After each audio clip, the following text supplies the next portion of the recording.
I told my dying father that I'm glad he's finally leaving. I hadn't spoken to my father in over 25 years when that call came. It happened on a Wednesday morning, cloudy, sticky, joyless, when even the sun was in no hurry to appear. The clinic's number lit up on my mobile screen. I almost ignored it. But in the end, I picked up. And when the calm, impassive voice of the nurse said, "Mr. Harris is in critical condition. We think you should come," my heart seemed to frost over. For a few moments, I just stared out the window.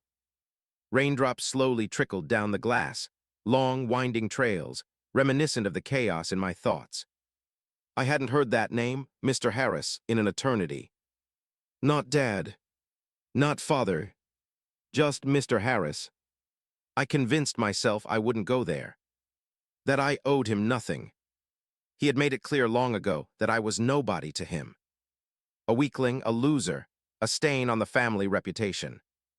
I had built an entire life on the ruins of his disdain. And yet, my fingers were already reaching for my coat, while my mind tried to hold them back. When I stepped into the clinic, I was hit by that scent, thick, sanitized. A mix of disinfectant and hopelessness. In the lobby, the cold light of neon lamps buzzed. Somewhere in the distance, a machine beeped rhythmically. The nurse at the reception looked at me with that expression: pity, empathy, exhaustion.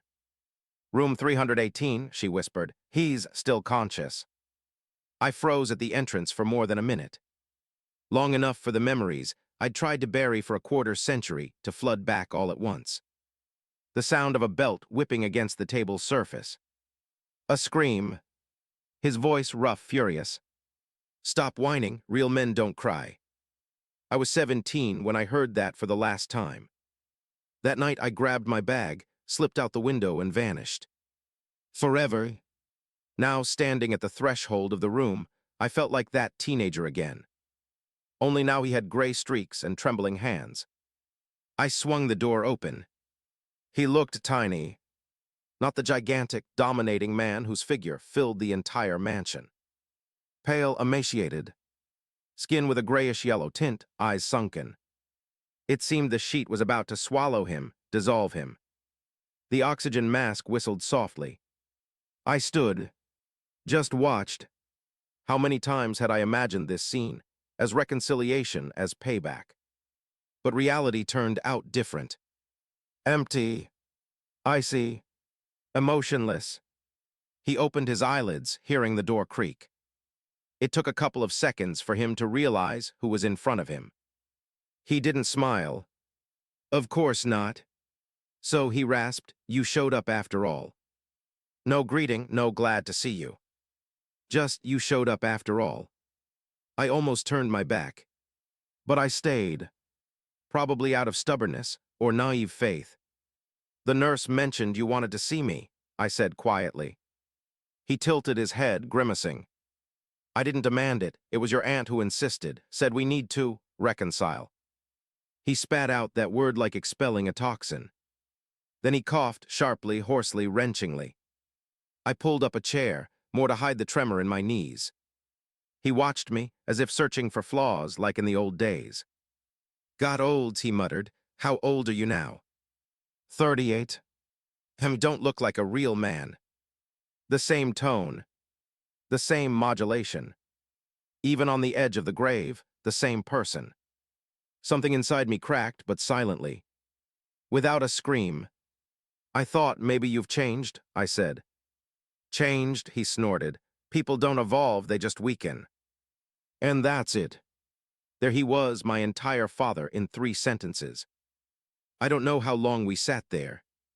Time flowed like thick honey. He dozed off, then woke up. Mumbled fragments, incoherent scraps of words. Once I heard him say my mother's name, Sophia. And it pierced me like a shock. He didn't even notice. He never noticed anything. The nurse came in, changed the IV. Smiled politely but detached. When she left, he turned to me. "You think you're better than me, right?" "No," I replied. "I just think I survived in spite of you." His gaze sharpened, malicious. Even in half-death, he found strength for rage. "Ungrateful," he began but coughed, slumping. I stood up.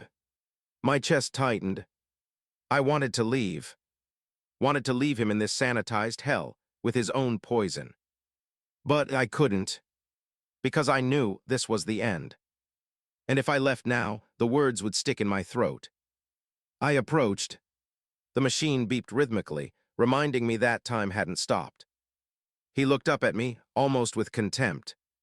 "You're still the same," he whispered, "hiding behind your mother's skirt and waiting for someone to fix your life." The same phrases. Literally the same ones he threw at me when I was 11. The ones that haunted my dreams, therapy sessions, every episode of insecurity. Something in me froze. And hardened. "You know," I said slowly, "I thought I came to forgive you, or at least to say goodbye." He blinked, no reaction. "But now I realize you don't deserve either." He lifted his head slightly, as if wanting to argue. "But couldn't. You destroyed everything you touched," I continued. "Made Mom miserable, turned me into a ghost. You called it love, but it was just domination. I tried to earn your respect, but you respected nothing. Not life, not family, not affection." He was silent. Only the oxygen mask whistled softly. I leaned closer. "So," I whispered, "I'm glad you're finally leaving. Maybe now I can breathe." The room froze. The machine kept beeping rhythmically. He stared straight at me, and it seemed for the first time in his life, without anger. Something like realization flickered in his gaze. He nodded faintly, then closed his eyelids. "I don't remember leaving the room. Don't remember going down, getting in the car. I only remember sitting in the parking lot, gripping the steering wheel, shaking. And sobbing, not because he was fading, but because for the first time, I said what I'd feared my whole life. I wasn't saddened. I was liberated. When I left the clinic, the downpour had almost stopped, but the sky still hung low, gray, as if it couldn't decide whether to burst into tears or just loom over the world waiting for the end. The wind picked up clumps of wet leaves and hurled them onto the sidewalk, onto my car, onto the windshield, where they slid down, leaving thin streaks like veins. I sat in the cabin and couldn't start the engine for a long time. Just stared ahead as if somewhere in that haze an answer should appear, why I went there at all. In my mind, his line echoed, "You're still the same." It pulsed inside until it turned into noise, then silence. Maybe he was right. Deep down, I was still that kid who waited every evening for his father to come home and say one warm word. But instead, I heard footsteps in the hallway, the sound of a belt unbuckling, and the smell of cheap bourbon. 9 years old, and I already knew what punishment meant. He never hit without a reason. He always invented one, even if there wasn't any. A broken mug, a low grade, being late for dinner, everything became grounds to show who was boss. Mom tried to intervene, but he yelled that he was doing it out of care, and that a son must become a man. Back then, I didn't understand what twisted logic that was, where care was measured by suffering. I remember one night especially vividly. I was 11. I accidentally spilled juice on the table. He jumped up from the table, grabbed me by the hair, and dragged me into the hall. Mom rushed after, screaming that I was just a child. He turned and hit her for the first time in front of me. I remember how she slumped to the floor and how I, trembling, rushed to her while he, breathing heavily, towered over us and muttered, "Look at yourselves, pathetic sight." That night I hated him for the first time, not just feared, but truly hated. That hatred later became my fuel, my inner engine, what kept me from breaking from despair. Mom left when I turned 13. She just packed a bag one day, came up to me, kissed the top of my head, and whispered, "I'll come for you later." But she didn't. A year later, I learned she had died, a heart attack. They said her heart couldn't take it, but I knew it wasn't her heart, it was him. He destroyed her, not with fists, but with years of humiliation, constant control, words that corrode slower but surer. That's when I vowed I'd never become like him. And if I ever had a family, I'd do everything differently. No yelling, no pain, no terror. Now a quarter century later, sitting in the car outside his clinic, I felt that vow vibrating inside like cracked glass. He still ruled over me, even though I thought I'd long been free. With one look, one word, he turned me back into that boy who couldn't protect his mother. Maybe that's why I said what I said, not to finish him off, but to finally end him in myself. I started the engine but didn't move.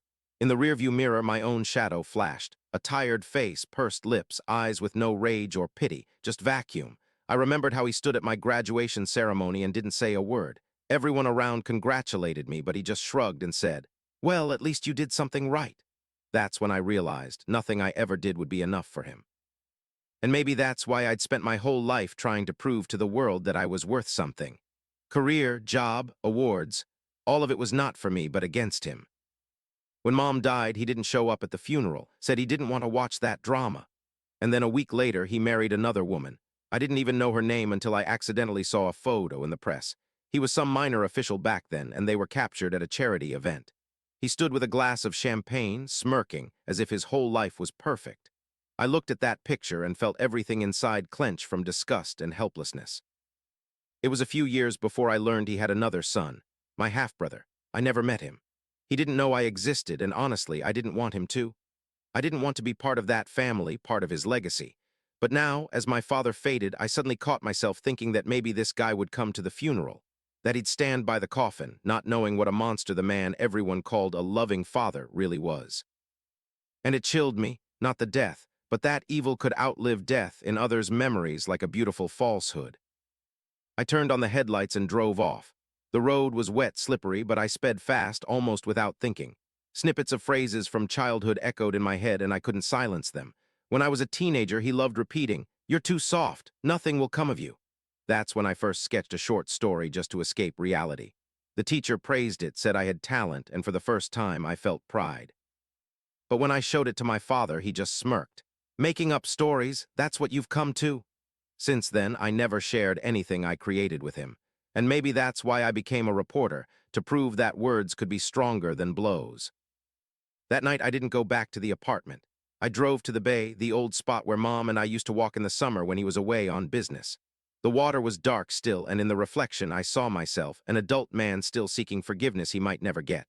I pulled an old photo from the glove compartment, me, Mom, and Dad. I was about 7 then. We stood on the coast, and I was beaming. Back then, I still believed family was forever. I looked at the photo and realized that smile had long faded with her. I crumpled the photo and threw it into the water. The paper soaked instantly, the image blurred, and it seemed to me that a piece of my past drowned with it. Not the suffering, not the rage, but that part that still waited for warmth from him. For the first time in a quarter century, I felt relief, quiet but genuine. I returned to the apartment at dawn. The place was dark, cool, and when I turned on the light, I suddenly felt uneasy. On the kitchen counter was a mug, unfinished latte, laptop, open note I'd been working on. Everything looked as if I'd returned not from the clinic but from another dimension. I sat on the chair and caught myself thinking that I had nothing more to write about others. I needed to tell my own story, not for him, for myself. The mobile rang that same evening when I'd finally found some peace. The number was unfamiliar, but I already knew who it was. I don't know from where exactly, just felt that familiar pressure in my chest, that pulling feeling that always comes before the inevitable. I didn't want to answer. I stared at the screen until the call stopped, then the second, then the third, and only on the fourth did I pick up. "Is this William Harris's son?" A woman's voice, exhausted but soft. "Sorry for the late hour, he's gone." I didn't respond right away. Deep down, I'd expected those words, but now that they were spoken, it still felt like something tore. Not in my soul, it's been empty there for a long time, but rather in the air around, in the silence itself. As if reality froze for a moment, waiting for what I'd say. "Thank you," I said quietly, almost automatically. "He left you an envelope, asked to deliver it personally." I froze. "An envelope?" I asked. "Yes, with your name. He said you'd understand when you read it. You can pick it up tomorrow in the room." I thanked her and hung up, but then sat in the half-dark for a long time, staring into emptiness. He's gone, and that's it, just like that. No scream, no final look, no apology, no remorse, just an envelope. And now that envelope was like a lock I didn't want to open. The next day I went anyway. Not for him, for myself. Wanted to put a final, bold period so I'd never touch that name again. The morgue was cold and smelled of disinfectant. White walls, echoing footsteps, indifferent staff faces, all of it evoked a strange sense of detachment, as if I was watching events not through my own eyes but through frosted glass. The nurse, the same one who called, silently handed me a white envelope. On it was scrawled just 3 words, "For the son, personally." I didn't open it right away. Went outside, breathed in the damp air, got in the car and just sat, holding that piece of paper in my hands, as if something alive was in it. My heart beat slowly but heavily, as if it knew there was something inside I didn't want to know. I opened it. The handwriting was uneven, trembling. The ink smudged in places as if he wrote while gasping. If you're reading this, it means I'm gone. I don't know why you came, but I'm grateful you did. I've thought a lot about you in the last months. Not about who you've become, but about who I didn't let you become. I destroyed everything I touched, and probably the worst, I didn't even realize it then. When your mother left, I blamed everyone but myself. But I should have blamed only myself. She left because of me, and you knew that. In her things, I found letters she wrote to you but never managed to send. I couldn't give them to you. They've been with me all this time, in the old desk drawer. If you want, take them. If not, destroy them. Forgive me if you can. Father, I reread those lines several times, feeling nothing. Then suddenly realized I was gripping the paper so hard my fingers turned white. Mom's letters. All this time they were with him, a quarter century. He hid them like a trophy, like a reminder of his crime, or like punishment for himself, for me, for both of us. I don't remember how I got to his house. The old brick home in the suburbs where I hadn't been since my youth. Everything looked as if time had frozen, peeling paint, rusted fences, creaking steps. The door was unlocked. Apparently no one had checked in after his hospitalization. Inside lingered the same scent as before, a mix of old furniture, dust, and something heavy, metallic, as if the house itself was soaked in guilt. I went upstairs to his study. The desk stood in the same place where he used to pound his fist on it in anger. The top drawer opened with effort, as if resisting. Inside, under a stack of yellowed documents, I found a bundle of letters tied with a pale green ribbon. In Mom's handwriting, for my son, when he grows up. I sank right to the floor, stared at them for a long time, afraid to open. Then I untied the ribbon anyway.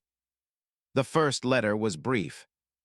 Baby, if you're reading this, it means I'm not around. But no, I love you more than anything in the world. If you get scared, just look at the sky. There's always light there, even when clouds cover the sun. I didn't notice the tears flowing. I hadn't cried in maybe 12 years. And now I just sat on the cold floor and read these letters, one after another. You're not to blame for his anger.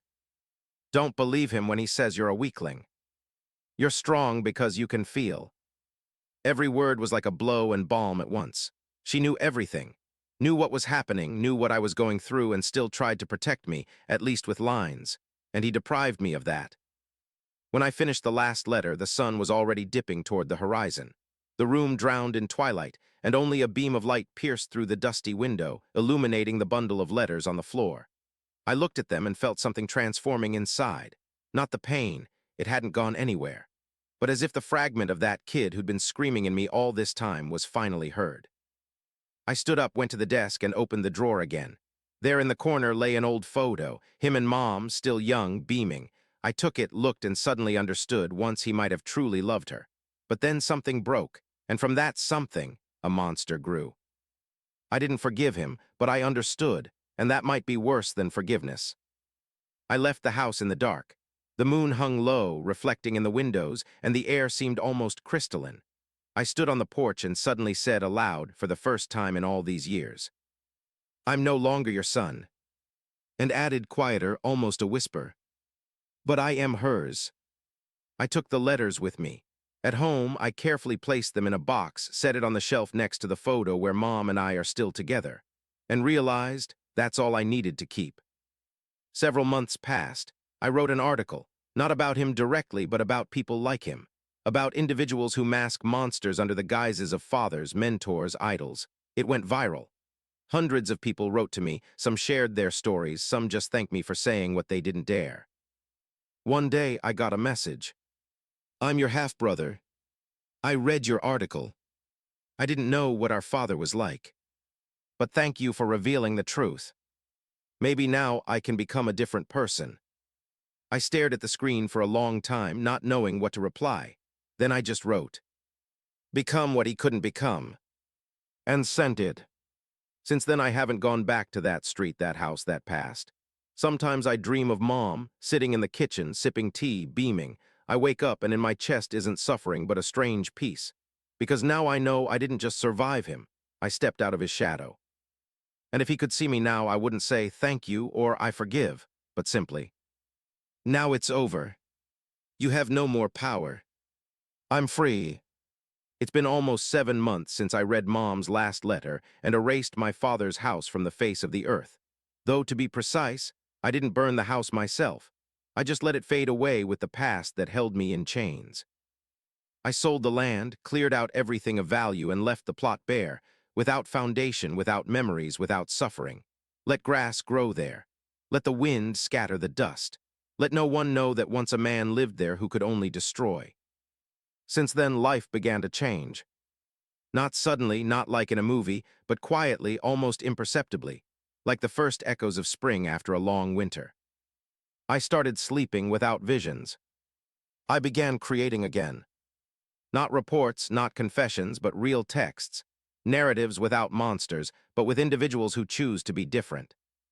One day, I woke up with the feeling that I needed to go somewhere.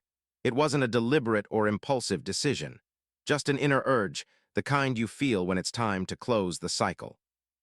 I got ready, got in the car, and drove to where I hadn't been since my teenage years, the memorial park where Mom rests. The drive was long, winding, but I drove calmly.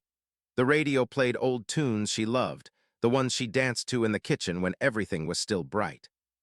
I caught myself smiling, not from joy but from some quiet gratitude. Memory isn't always torment. Sometimes it's just warmth frozen in the soul. When I entered the memorial park, the sun was already setting. The air was thick, smelling of damp soil and fresh bouquets. I found her headstone almost immediately, though so many years had passed. The granite had darkened a bit. The inscription faded, but the portrait remained the same, eyes full of life. I stood for a long time, not saying a word. Then sat on the bench and just breathed. "Hi, Mom," I said finally. "I haven't visited in a long time, I know, not because I forgot, just couldn't." The silence was merciful, not oppressive, not accusing, just a quiet presence. I felt as if she was really there, listening. "He's gone," I said after a minute. "I didn't cry and didn't rejoice, just let go. I don't know if he deserved anything, but probably everyone leaves as they lived, in silence." I exhaled and lowered my gaze to the ground. "You know, I found your letters, all of them. He kept them, I don't know why. Maybe he wanted me to read them someday. Maybe he was just afraid to destroy them, but I read them, every line." I cried, "Mom." Hear that? Me, a grown man who thought he'd been through it all, sat on the floor and cried like a child. And you know, it was right. Because for the first time in so many years, I felt not shame, not horror, but affection. The one you left in those letters. I pulled a folded sheet from my pocket, not an old letter, but a new one. Mine. I wrote it yesterday, not knowing why, but now I understood. I unfolded it and began reading aloud. "Mom, I lived in the shadow for a long time.